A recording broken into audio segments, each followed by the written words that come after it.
This is a read aloud and annotation guidance for Unit 8, Week 2, Earth's Challenges, pages 18 to 21.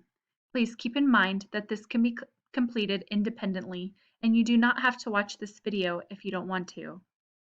This is merely here to help support you in your learning. Please follow along as I read aloud to you. This is on page 18 in your Unit 8 reader. Earth's Changes by Lewis Carroll. Introduction. Paragraph 1. Water and wind are important elements for our daily lives. Water is in rivers, lakes, and oceans.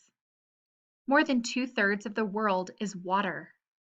Wind is moving air. The air is all around us. Water and wind are also very powerful forces of nature. They shape our world.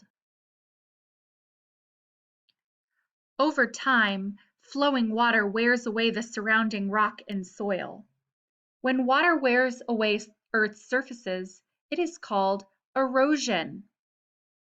Strong winds can cause erosion. Erosion changes the way Earth looks. Storms bring strong winds and a lot of rain. They can also change the way our planet looks.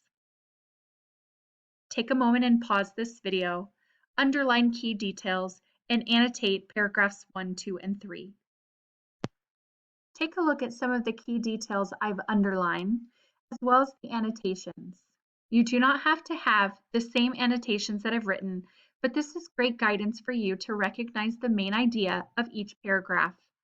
For paragraph 1, I've underlined water is in rivers, lakes, and oceans. I put an exclamation mark next to more than 2/3 of the world is water because I found that fascinating. I've also underlined wind is moving air. For paragraph 1, I've annotated that water and wind are forces which change Earth's surface. Paragraph 2, I've underlined flowing water wears away the surrounding rock and soil, and I've circled a key vocabulary term, erosion. For the main idea, I've written water and wind cause erosion. For paragraph 3, I've only underlined storms. The annotation is storms are an example of water and wind erosion. Our next heading is, how does water change Earth? Paragraph 4. Earth has oceans, rivers, lakes, and streams. Most of the time, these waters flow smoothly. Ocean water slowly wears away the shoreline. Ocean waves crashing against rocks can also cause erosion. Moving water slowly carves the edges of a riverbank. The Grand Canyon in Arizona was formed this way millions of years ago by the flowing water of the Colorado River. Before you turn the page, pause so that you can underline key details and annotate the main idea of paragraphs 4 and 5. Key details for paragraph 4, oceans, rivers, lakes, and streams. The reason why that's a key detail is because those are all examples of how water can cause erosion. I've also underlined water slowly wears away the shoreline. This connects further in paragraph 5 of how water can also slowly carve the edges of a riverbank. For paragraph 4, the annotation that I've written for the main idea is moving water causes erosion. We've underlined a key detail to support that main idea. Paragraph 5, above Grand Canyon, I put, this is an example of erosion. And as an exclamation point, the Grand Canyon in Arizona was formed this way millions of years ago. When you think of millions of years, that's quite astonishing. The main idea is that there's an example that the Grand Canyon was formed by the Colorado River. Paragraph 6. Sometimes water can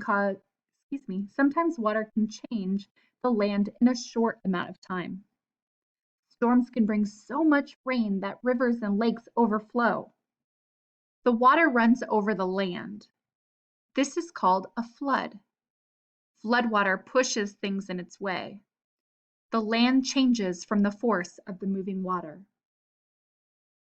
Take a moment to look at the pictures included on page 20 and note that floodwaters damage homes and cars. Have you ever experienced a flood?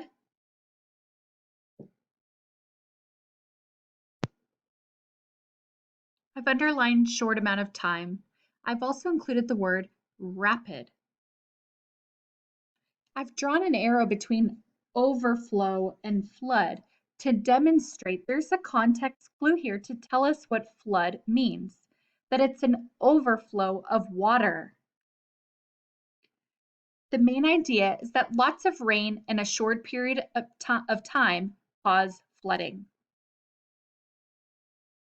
If you've ever experienced a flood, what I encourage you to do is send pictures or an email to your classroom teacher so that we can share it with the entire class.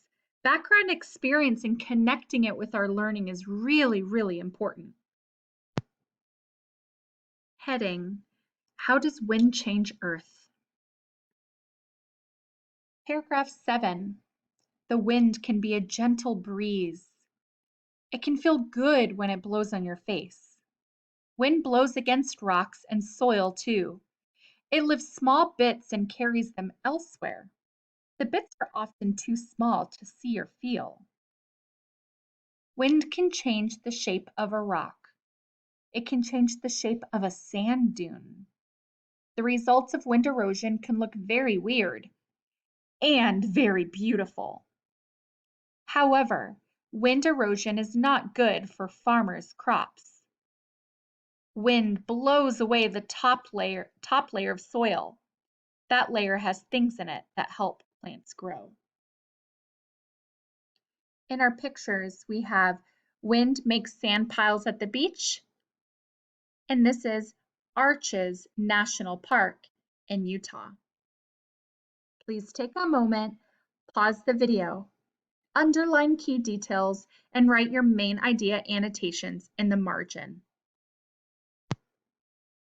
For paragraph 7, I've underlined that wind blows against rocks and soil, as well as small bits and carries them elsewhere. The main idea is that wind is an example of erosion.